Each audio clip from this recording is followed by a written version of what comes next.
£7,000, and that is what you'd call nearly 100 grand. So, Jag has sacrificed subtlety, good looks, comfort, silence and value, all its core values, in the pursuit of speed.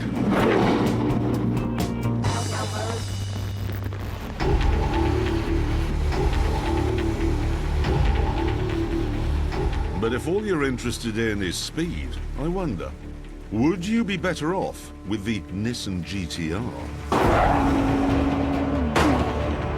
This is the new model, more powerful, more aerodynamic, and unbelievably, even more grippy.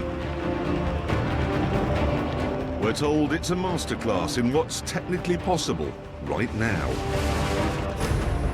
Built in a hermetically sealed factory, it is the last word in precision engineering.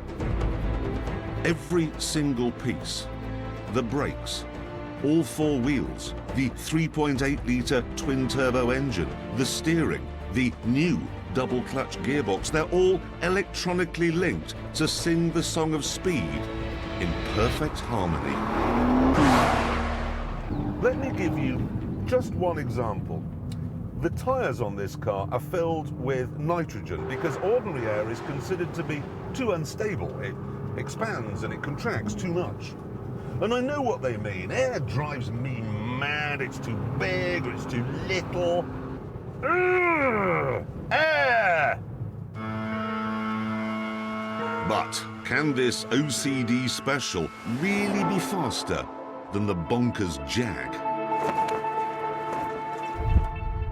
The Jag has 20 more horsepower and 50 more torques. I mean, I know this is lighter and it has launch